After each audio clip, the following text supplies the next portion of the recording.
Hi, thanks for joining me for this week's quick business tip. Today, we're going to talk about time management. And if you are a busy professional, we all know that mastering your time and increasing your productivity is the key to your success. So imagine with me for a minute, it's 8 a.m. You've got your coffee in hand, a to-do list, a calendar packed full of meetings.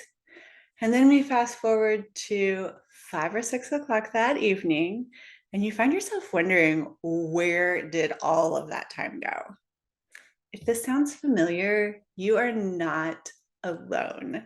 And today we're going to unpack some of the practical time management strategies that both me and my clients have found to be effective in getting the most out of their day. So let's take a look at strategy number one, which is prioritization.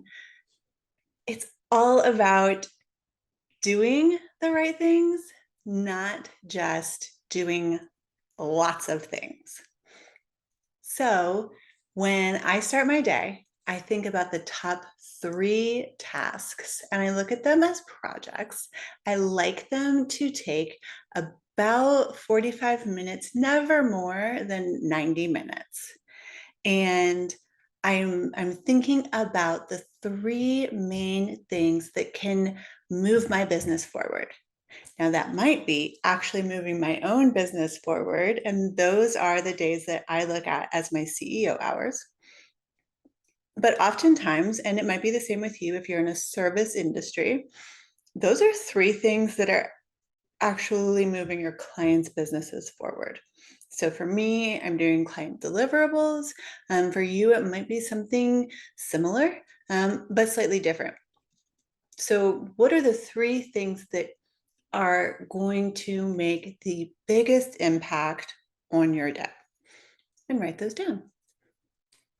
If you focus on those 3 things and push the rest of the stuff aside, I actually make a list. Some people look at it as a to-do list. I actually refer to it as my junk drawer. So that's where all the things go that popped in my head that need to be done, but don't need to be done right now. They don't take top priority. But I put them on the list so that I'm not having to take up space in my brain and think about those things when I'm trying to get those 3 big projects done today.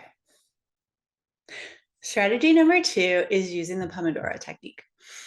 And this one is one of my absolute favorites. I sort of incorporate it with a few tweaks into my 3 big projects for the day. The traditional Pomodoro is to work for 25 minutes and then take a 5-minute break. And it's amazing how much you can get done when you actually set a timer for 25 minutes and you're going to do whatever that task is for 25 minutes. I see a lot of my clients that like to use this when they're doing accounting because, like me, they find math hard.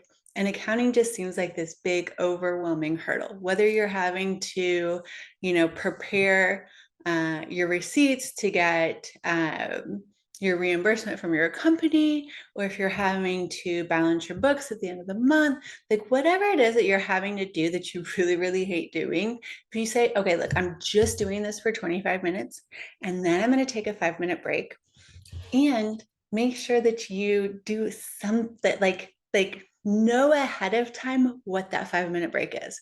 Is that 5 minutes of your favorite music and a cup of coffee and maybe even sitting outside in the sunshine and just like chill for 5 minutes? Is that a quick 5-minute walk around the block? Is it 5 minutes of playing with your dog? Like, what are you going to do for those 5 minutes? Not just sit quietly in your chair for 5 minutes. Really think about what your rewards are. Now, I do a little twist on this. So I take my 3 big projects that I'm going to work on each of those projects for 45 to 90 minutes, depending on how long I feel like that project should take. So some of my smaller, simpler projects, I note that that should take me about 45 minutes. Set a timer, write down what my reward is going to be at the end of that 45 minutes, and I work until the timer goes off. If the project's not complete and it's not going to be completed in the next 5 minutes, I got up and I allow myself to take 5 to 15 minutes, depending on how long I've been working at my desk, and I take that reward, whatever pre-planned reward that is. So you can do it the traditional way or sort of implement it into the prioritization like I do and see how that works for you. Strategy number 3 is all about giving that work to someone else. It's called delegation. We know that you cannot run a successful business completely on your own. And so what you need to do to be a successful business owner is to delegate tasks that do not require your expertise. Another way to look at that is to find someone who loves doing the things that you don't love doing. And then you have more time in your day to do the things that you do love. This takes practice and it takes an extreme amount of trust, because oftentimes I work with clients who feel like if they don't do the thing, then that thing's not going to get done correctly. So you have to hire the right people, train them well, and then trust them to do the job that you hired them to do. Strategy number 4 is limiting interruptions. There are lots of ways you can do this. You can turn off notifications on your computer. If you have notifications that sort of pop up on the bottom of the screen every time an email comes in, or that sounds that go off, that kind of stuff. If you have notification sounds turned on your phone, certainly want to turn those off. Some people go as far as putting their phone into do not disturb or airplane mode, so that they are not receiving texts or phone calls for certain time blocks throughout the day. Because when you are trying to, a lot of women especially are guilty of feeling like they have the ability to multitask. And it actually takes your brain a lot longer to jump between 2 and 3 projects, or jump between 2 and 3 mental things that you are multitasking on.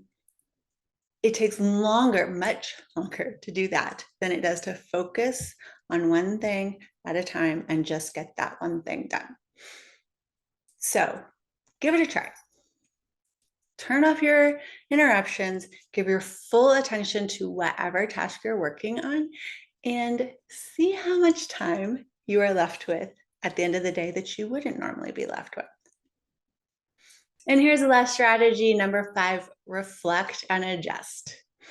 So at the end of every day, as I'm going through what got done, what needs to get done tomorrow, I'm also asking myself, what went well today? What didn't go well today? So that I am able to learn and adjust and plan and try new things.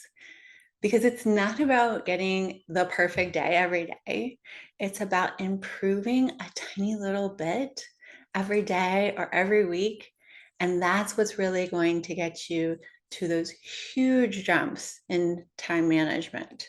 So it might take 3 months or 6 months to really be able to then look back and say, oh, I used to only get 2 major things done, a lot of little things, a lot of busy feeling. But over the last couple of months, like, things have really gotten a lot better. So give yourself some grace, give yourself some breathing room, allow yourself to make mistakes, because that's where you're going to learn, and try one of these 5 strategies and see what works for you. I'd love to hear your feedback in the comments. I would like to share one quick story with you as we wrap up. I worked with a realtor, and for privacy purposes, we are just going to call him Joe. Joe was always busy, but he was never really productive. And so we implemented the Pomodoro techniques along with 3 main projects that he was going to work on every day. We also integrated a few gratitude techniques and things like that. But the big changes were the three main projects that he was going to get done every day, wrapped up into the Pomodoro technique with some tweaks to fit his day. And within about 6 weeks, he was not only feeling more productive, he was also a lot less stressed. He was closing more transactions, and not only was he happier, but so was his wife. And he was getting more time to spend with his children, and they were happier. So think about what little time adjustments can do not only to your life, but the lives of people that you share time with, whether it's your family or your friends, um, maybe even your coworkers. The most precious resource, the one that we can't make more of, is time. And that's why it's important that we use it wisely. So pick one or two of these strategies, implement them, see how your productivity changes. Don't wear the badge of busy. Try to be more productive and let us know how things are working out. I want to celebrate successes with you. Thanks for tuning in for this week's quick business tip. I'm Jennifer with Limitless Impact Agency. I hope that you found these tips helpful.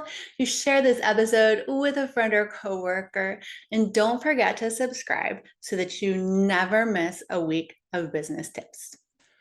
Until next time, remember that your time is valuable and you need to make every minute count.